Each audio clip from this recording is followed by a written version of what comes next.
Hola chicos, c'est Tony. Donc là je vais vous faire la vidéo sur les charges. J'espère que c'est la bonne, parce que ça fait une paire de fois que je la recommence. Donc elle fait suite au live sur la création d'entreprise et sur le black. Donc je vais essayer de pas trop rentrer dans les détails. Je vais te parler des charges patronales, des charges sur le salaire et des charges et des dividendes. Du coup, si tu veux t'installer à ton compte, je pars au boulot et tu vois, c'est samedi. Je vais faire un devis chez un copain qui a acheté une maison à la campagne. Je vais me manger 3 heures de route, mais bon, c'est pas grave. C'est comme ça, les amis. C'est les amis. Surtout qu'ils m'envoient des clients, donc je peux pas dire non. Tu vois. Donc c'est comme ça, c'est cool. Même si des fois tu as le cul entre deux chaises, mais bon. Faut toujours être reconnaissant de ses clients et des gens qui te filent du boulot. Faut jamais leur tourner le dos parce que la mauvaise pub, ça se propage plus vite que la bonne pub. Hein. Des fois tu mets des années à te faire une réputation et en 2 jours ta réputation elle est morte et tout ce que tu as fait c'est mort. Donc voilà. Donc on va parler de ça. Donc on va pas parler des statuts parce que les statuts, ça c'est... Tu comprendras et tu as compris que le statut ça va surtout dépendre de ta vie personnelle et de tes ambitions. Si t'es marié, si t'es pas marié, t'as des enfants, t'as pas d'enfants, t'as des copines, t'as pas de copines, comme il dit dans Dick Henneck. Si t'es un fan de Dick Henneck, tu verras de quelle scène je passe. Alien, va. Et donc, tu peux aussi avoir une copine, hein. Ça t'empêchera pas d'avoir une entreprise. Donc en fonction de ça, tu choisiras ton statut. Et en fonction de ton statut, c'est là que... Parce qu'on travaille tous pour gagner de l'argent, hein. Tu travailles pas pour, je sais pas moi, pour être gentil ou pour faire le beau gosse. Hein. Tu peux être gentil, faire le beau gosse, mais on travaille pour de l'argent. Donc en fonction de ça, tu vas avoir des charges plus ou moins importantes. Et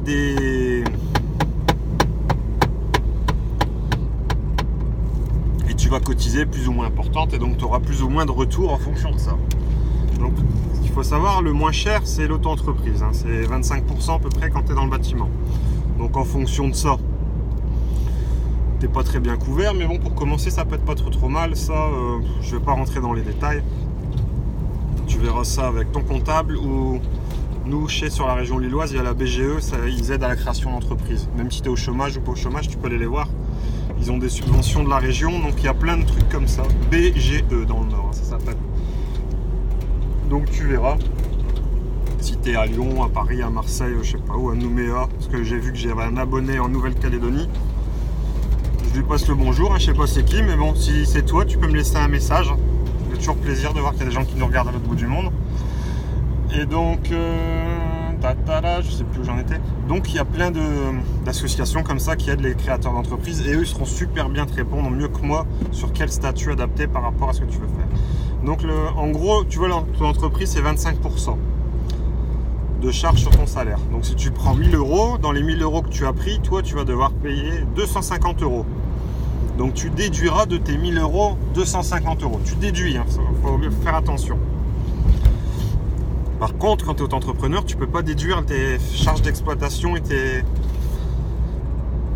frais. Donc tu peux pas déduire ton gasoil, ton téléphone, tes papiers, tes timbres quand tu envoies des factures par timbre. Parce que si tu as des vieux clients, des fois moi j'ai papi mamie, ils ont pas internet, quand tu envoies la facture, c'est par courrier. Hein. Puis eux t'envoient un chèque, tu vois, bon. Des fois tu as envie de leur demander s'ils veulent pas t'envoyer un mandat en cash, quoi, parce que c'est rigolo, quoi. Tu vois, les chèques, on en fait plus trop, mais bon, papi mamie ils aiment bien les chèques. C'est un truc qu'il faut retenir, quand un client aime bien les chèques, tu ne le remets pas avec ça. Ouais. Même si ça te fait chier d'aller à la banque déposer un chèque, des sous c'est des sous. Donc voilà. Après tu auras donc c'est un statut qui est pas très bien. T'es pas très bien couvert, faut le savoir. Et si tu as beaucoup de charges d'exploitation, c'est pas terrible comme statut. Mais bon, c'est comme ça, il a le mérite d'exister. Donc si ça convient pour toi, autant l'utiliser. Tu remarqueras aujourd'hui c'est samedi, hein, c'est samedi après-midi, il n'y a pas de bouchon, c'est la belle vie. Hein. Franchement, si j'avais pas une famille, je pense que je bosserais que le samedi et le dimanche, hein, comme le livreur d'Amazon. Tranquille sur la route, tu perds pas de temps. Bon, après il faudrait que les fournisseurs soient ouverts le dimanche, mais bon, un jour ça arrivera, hein, je pense. Hein.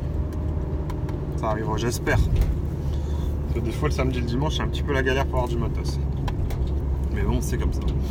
Et donc après tu peux avoir...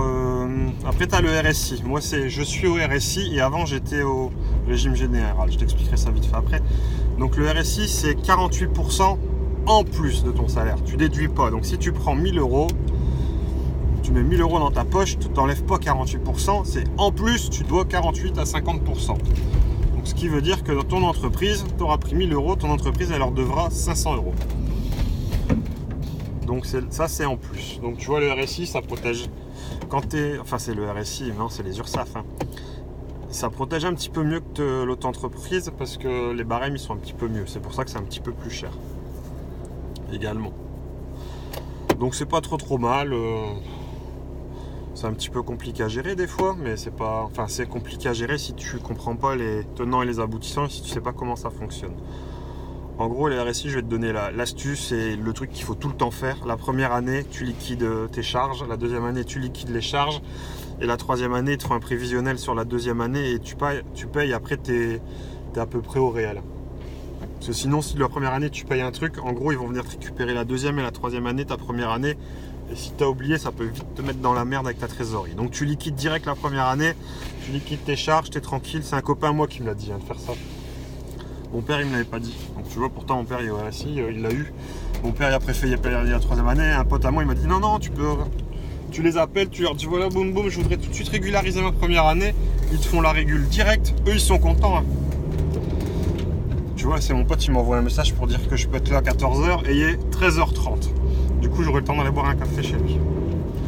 Comme quoi, c'est bien d'être en avance. Faut tout le temps être en avance. Je mets ma main, il y a le soleil qui casse la tête.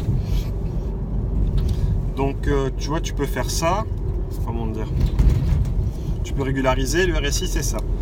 Après, le RSI c'est que sur le salaire. Après je vais parler des dividendes un petit peu plus tard, parce que tu peux te prendre du salaire et des dividendes. Les dividendes c'est du bénéfice. Donc en plus après, sinon tu as le statut au régime général, c'est le statut de salarié. Donc là, c'est entre, je sais plus, c'est entre 80 et 120% de charge, hein, en plus. Donc tu prends 1000 balles, ton entreprise, elle va lâcher entre 800 et 1200 balles de charge. Tu vois, c'est super cher, par contre, au régime général. Hein. Donc là, tu es malade, boum boum, 3 jours de carence. Tu touches des trucs beaucoup mieux qu'au RSI. Après, ça va dépendre aussi de tes fiches de paye. Hein. Si tu te fais des fiches de paye à 200 balles... faut pas t'attendre à toucher des 100 et des 1000 en arrêt maladie. Hein. Parce qu'il faut savoir que l'arrêt maladie, les trucs comme ça, tout ça c'est proportionnel à tes cotisations. Hein. C'est sûr, si tu leur donnes pas beaucoup d'argent, ils vont pas t'en rendre beaucoup. Donc moi j'étais à ça au début, parce que mon comptable m'avait mis en gérant non majoritaire. C'est gérant salarié, ça s'appelle, quand tu es en SARL. Donc j'étais à 50-50. Avec ma conjointe, on n'était pas paxé, donc tu vois, c'était une personne qui faisait pas partie de la famille. Et du coup, moi j'appellerais ça le bloc familial. Il n'est pas majoritaire dans l'entreprise, donc tu peux ne pas être salarié quand c'est ça. Libre dimanche et jour férié. Attends. Oh putain, je vais me mettre sur un parking bleu, ils vont me casser les couilles. Je vais me mettre en zone bleue. Tant pis. Attends, je fais une petite manœuvre et je finirai la vidéo juste après. Chut. Je gare mon bazar. Tac.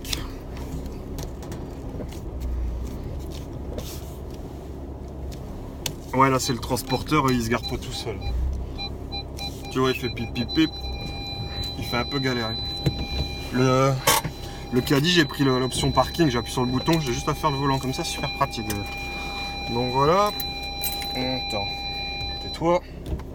Donc tu vois, tu vas payer entre 80 et 100% de charge et 120.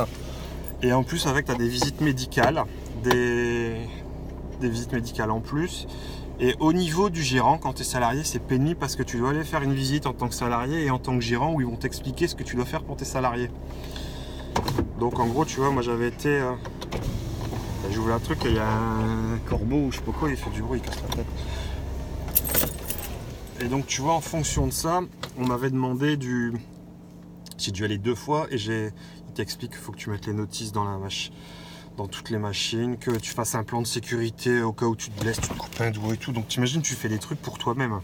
Et c'est la loi, donc c'est comme ça. C'était très chiant et c'est pour ça que j'ai lâché l'affaire. En plus, ça me coûtait plus cher. Donc le statut salarié, moi je trouve que c'est pas terrible quand tu veux te mettre à ton compte parce que ça te coûte plus cher et quand tu te mets à ton compte c'est pour réussir, donc cotiser au chômage c'est pas super. Et si t'es dans le bâtiment et que t'es bon, si ton entreprise elle va pas, demain tu fermes tout et boum boum tu vas chez un fournisseur, tu te présentes, tu dis ouais tu connais pas quelqu'un qui cherche un plombier, ou si t'es plombier, tu trouves du boulot dans la semaine. Même si t'es pas bien payé, au moins t'as du boulot en attendant de retrouver autre chose. Il y a toujours du boulot dans le bâtiment, il faut le savoir. Surtout quand t'en veux. Donc il y a ça. Après, ouais, je conduis plus, hein, je suis à l'arrêt. T'inquiète pas. Et donc après, il y a les dividendes. Donc ça, tu vois, pour moi, les dividendes, c'est la cerise sur le gâteau. Et ça rentre aussi dans les charges parce que quand tu prends des dividendes, à la fin de l'année, tu t'es imposé. Et donc là, il y a deux choix. Soit tu as une société, tu es imposé à l'IS. Donc comme moi, je suis en SARL imposé à l'IS avec la TVA. Parce que tu peux, si tu es une SARL et que tu fais moins de 28 000 euros, il me semble, tu peux ne pas récupérer la TVA. Je pense que ça s'appelle être en franchise de TVA, mais c'est pas intéressant, ça veut dire que tu calcules pas ta TVA, autant te mettre auto-entrepreneur, hein, c'est mieux. Mais des fois, sur une année, tu peux faire ça, si je sais pas, il t'arrive un accident et t'as pas fait de chiffrage pendant 6 mois, ou 9 mois, t'as un chiffre d'affaires pourri, bah tu peux faire ça. Donc il y avait ça, et donc là on va parler des dividendes. Donc les dividendes en fait à la fin de l'année, quand tu as fini ton exercice, par exemple, je sais pas, tu as pris 12 000 euros de salaire, 1 000 euros par mois on va dire, boum, tu payes tes 6 000 euros à peu près de RSI, par exemple comme moi, et il reste encore 15 000 euros. Tu as payé tout le monde, il reste 15 000 euros, c'est ce qu'on appelle les dividendes, ou l'excédent brut d'exploitation. Donc il me semble que c'est ça, l'EBE ça s'appelle. Donc ça, l'EBE, quand tu as fini, en fait, tu as payé tout le monde, tu as payé tout tes restes, et c'est en gros ce qui reste dans ta poche. Et donc ça, tu as deux solutions. Soit le 12e mois, bah, s'il reste 10 ou 12 000 euros, bah, tu te fais un... comment dire, on va dire 15 000 euros. Il te reste 15 000 euros, ça va faire un chiffre tout bête. Et bah, soit les 15 000 euros, tu te prends 10 000 euros de salaire en plus. Donc le 12e mois, bah, tu te prends un salaire de 11 000 euros. Et tu payes 11 000 euros, donc ça fait, et tu payes 5 500 euros de charge. Les 1 000 euros normales plus les 500 euros de charge, et les 10 000 euros du gros salaire plus les 5 000 euros de charge. Ou soit tu te prends des dividendes sur les 15 000 euros. Donc si tu prends les dividendes sur les 15 000 euros, tu vas laisser à l'IS jusque 38 000 euros, tu vas laisser à l'IS 15%. Donc 15%, je t'aurais bien pris la calculatrice, mais c'est elle qui tient le téléphone. Bon, attends. Enfin, tu feras le calcul toi-même, hein, sinon tu vas plus les mémoire. Donc tu feras le calcul toi-même. Donc tu vois, ça fait toujours moins 15% de 10 000, ça fait 1500. 15 000, 1500 plus 750. Tu vois, ça fait 2250 de mémoire. Peut-être que je me suis trompé. J'ai fait maths sup, mais je suis pas super bon en calcul de tête. Donc ça fait, on va dire, 2250 euros. Tu déduis des 15 000, donc il va rester encore...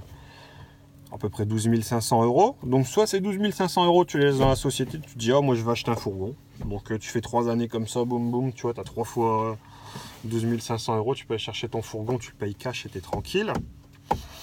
Moi c'est ce que j'ai fait, hein, c'est ce que j'ai choisi. Ou soit ces sous, tu les prends en dividende. Donc après derrière, j'aime bien ces lunettes, mais derrière elles se mettent tout le temps comme ça, j'ai l'air d'un con. Hein. Et donc derrière... ou soit tu les prends en dividendes et tu les mets sur ton compte. Il faut savoir, les dividendes, tu cotises pas au chômage, tu cotises rien du tout. Donc ça coûte pas cher. C'est dans ta poche, mais tu cotises à rien. Donc tu payes tes 15% de dividendes et derrière, il me semble, tu te manges la CSG, la RDS ou tu as la flat tax. Donc ça veut dire que derrière, tu repayes la CSG et la RDS sur les 12 500 euros des 15 000 qui te restent. Et tu repayes, et après tout ça, ça rentre dans ton revenu personnel, dans ton imposition, l'impôt sur le revenu. En plus des 12 000 euros, des 1 000 euros que tu te prenais tous les mois. Donc ça, après, c'est des calculs à toi à faire. Donc là, je pense que je t'ai tout expliqué. Les dividendes, il y en a aussi dans les... Les dividendes, tu peux aussi en avoir si tu es en SA, SAS, tout ça. Les régimes changent, ça change tout le temps. Quand tu verras la vidéo, ça se trouve, il y aura une nouvelle loi qui aura été promulguée. Je sais qu'il y a par exemple 10-15 ans, les dividendes, c'était tellement pas taxé que tous ceux qui avaient une entreprise, ils se prenaient le minimum de salaire et derrière, c'était dividendes à gogo. Ça coûtait rien, donc du coup, les mecs, ils se faisaient des bobos salaires sans payer trop de charges. Donc ça c'est super bien, ton comptable, tout le monde il va te dire c'est bien, mais bon, quand tu arriveras à la retraite, tu auras cotisé Walou, et du coup tu auras Walou. Donc en fonction de ça, c'est pas très bien. Moi ce que j'aime, c'est pas très bien pour toi à la retraite. Après si tu t'en fiches de ta retraite, je sais pas moi, t'as prévu d'aller faire le tour du monde sur une bicoque et que tu vas manger du poisson et des bananes toute ta vie, ça va peut-être te suffire d'avoir un minimum vieillesse, mais sinon si tu as de l'ambition, tu espères avoir un peu plus pour ta retraite, surtout pour tes vieux jours si tu es vieux. Donc ça, c'est toutes des choses qu'il faut que tu prennes en compte pour quand tu choisiras ton truc par rapport aux charges.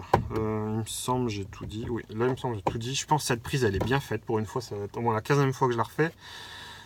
Donc après cette vidéo là, c'est fini sur tout ce qui était avant la création d'entreprise. Je vous ai filé tous mes conseils, tous les trucs que je fais. Moi je prends pas beaucoup de salaire à l'heure actuelle et je laisse beaucoup de dividendes parce que j'ai les 2 fourgons à payer, hein, je vais pas te cacher, j'ai sorti 70 000 € presque un fourgon sur 2 ans pour faire mon fourgon pour le dépannage et le fourgon pour les chantiers. Donc il faut les payer, j'en ai déjà payé presque tout. J'ai déjà presque tout payé. J'ai fait comment dire, une provision de compte d'associé. Donc en gros, moi, Tony, j'ai prêté à ma société les sous à taux zéro. Je les lui ai avancés, donc la société me doit des sous encore sur ça. Donc l'année prochaine, je vais encore essayer de récupérer des sous sur les dividendes. Et donc j'ai préféré payer les véhicules que faire des... Comment dire, j'ai préféré payer les véhicules content que faire des crédits parce que j'aime pas les crédits. Au fait, on sait jamais, tu vois, si demain, comment dire, j'ai eu le cas dans la famille, il y a quelqu'un qui a fait un crédit, il s'est blessé, il manquait 2 traites, il n'y avait pas d'assurance, il avait fait un peu le mode à l'arrache, il manquait 2 traites, la banque elle est arrivée, bing bing, ils ont pris son fourgon parce qu'il n'avait pas payé et il l'a eu dans le cul. Donc tu vois, moi du coup, les mauvais exemples comme ça me sert de leçon. Moi j'ai payé mon véhicule, du coup l'entreprise elle me doit des sous à moi, mais vu que c'est mon entreprise, ça me dérange pas. Je préfère ne pas être en dette avec personne. C'est beaucoup mieux pour ma conscience, je dors tranquille. Et donc voilà. Donc moi tu vois, je prends des dividendes à la fin de l'année parce que pour le moment je suis en location et donc j'ai pas besoin encore de... Je prends pas beaucoup de dividendes parce que j'ai pas besoin de revenus pour payer un loyer ou acheter une maison. Le jour où je vais repérer une belle maison, que je me serai enfin décidé, que j'aurai enfin du temps pour faire les travaux d'une maison, là j'achèterai une maison et l'année avant ou 2 années avant, là je vais sortir toutes les dividendes depuis 5 ans. Parce que tu vois, ça fait déjà 5 ans que je laisse des dividendes dans la société. Donc là je vais sortir toutes les dividendes. Ça va faire un paquet de pognon. Parce que tu te doutes bien, si tu laisses 5 ou 6 000 € par an, bah, tu fais 5 x 6. Même si tu as payé le camion avec, c'est les sous que tu peux prendre toi. Donc 5 x 6, t'imagines, ça fait déjà 30 000 €. Donc si ça fait 5 ans que je laisse 15 000, je te laisse faire le calcul. Donc ça, je te le dirai pas, hein, c'est personnel. Mais donc par rapport à ça, du coup, tu sais que tu peux prendre ou pas les dividendes. Donc là, j'ai fait le tour de toutes ces vidéos pour la création d'entreprise et mes conseils. Maintenant, ce que je vais essayer de faire... Donc tout ça, tu vois, après tu choisis ton truc, tu te démerdes, tu vas avoir la BGE ou tu vas avoir, je sais pas, un truc, et tu te débrouilles avec ça. Ou soit, donc ça c'est fini. Maintenant on va plus en parler, si tu as des questions, tu les mets en dessous de cette vidéo, et après je pense on n'en reparlera plus de ça. Après ce qu'on va faire, c'est moi je vais te montrer comment je fais les devis. Si ça t'intéresse, tu me le laisses en commentaire. Comment je fais les devis, je vais pas te montrer comment je fais un devis pour remplacer un mécanisme de WC. Hein. Là tu mets... un mécanisme, la main d'œuvre, un déplacement et puis tu fais ta facture. Donc ça je vais pas le faire. Ou si je pourrais le faire, t'expliquer pourquoi sur des prestations j'ai des forfaits, pourquoi sur d'autres j'ai pas de forfait. Ça je pourrais te le faire aussi. Et donc je vais t'expliquer un devis sur ça et un devis sur une salle de bain. Il n'y aura pas les tarifs parce que j'ai pas envie de donner mes tarifs. Parce que ça regarde personne, tu vois, je pourrais avoir des concurrents qui regardent mes tarifs et ça les arrangerait bien d'avoir mes tarifs. Alors que moi, tu vois, je m'en fiche de leurs tarifs. C'est parce qu'un concurrent, il va être moins cher que moi, je vais baisser mon pantalon. Bah bon, tu vois, il y en a certains qui font ça pour gratter 50 balles et te griller le client. Mais bon, moi, je pense toujours que les carottes que tu sèmes, tu te les prends dans le cul un jour ou l'autre. Donc moins tu sèmes de carottes, moins tu peux te les prendre dans le cul quand tu t'y attends pas. C'est pour ça qu'il faut jamais laisser de carottes derrière toi. Et de trucs foireux. Donc là, comme ça, tu seras sur les devis et je vais faire pareil avec les factures. Donc tu vois, moi j'ai 2 sortes de factures. C'est un devis que je valide Ou une facture, je sais pas, je vais aller chez un client professionnel, il me dit voilà monsieur, tu vois, souvent je bosse avec des grosses chaînes, hein, pour tous ceux qui me suivent depuis longtemps, ils savent, je bosse avec des grosses chaînes de restaurants, d'hôtellerie, et j'arrive chez eux, j'ai une feuille A4 et dedans j'ai toute la liste des travaux à faire. Et donc eux, ils me connaissent mes tarifs, et donc eux, j'ai pas de devis avec eux, tu vois, c'est de la confiance. Ça s'appelle du travail à régie, donc au réel. Donc j'arrive, je facture les heures, et là je détaille toutes les pièces. Donc je te montrerai deux factures sur ça. Parce qu'il n'y a pas de devis sur ce genre de travaux. Il faut juste savoir que chez les particuliers, tu es obligé de faire un devis après 150 € TTC. Donc 150 € TTC, tu divises par indice, ça fait à peu près entre 135 et 140 € hors taxe. Ouais, c'est ça, ça va être 136 ou 137 €. Ouais, c'est ça, un truc comme ça, de mémoire. J'avais une de ces gueules quand je fais ça. Donc voilà. Donc si tu vois autre chose qui peut t'intéresser, tu me le dis. J'essaierai de faire une vidéo si je peux. Si je peux pas, bah, je ferai pas de vidéo. Et si tu me demandes rien, bah, moi ça m'arrange, ça m'évite de faire une vidéo qui sert à rien. Même si j'en fais quelques-unes. Donc là, tu auras ça. Je vais uploader la vidéo cet après-midi. Tu vois, on est samedi 8 et je vais essayer de l'uploader tout à l'heure là sur la route pendant que je vais bouger avec mon pote. Et donc voilà, donc je te laisse, je te souhaite un bon week-end, profite-en bien, profite de ta famille, si c'est la rentrée des classes, profite de tes enfants, ils sont fatigués, ils vont être contents d'aller au parc, en plus il pleut pas apparemment, et donc je te dis à bientôt. Allez, salut à tous, chicos, c'était Tony.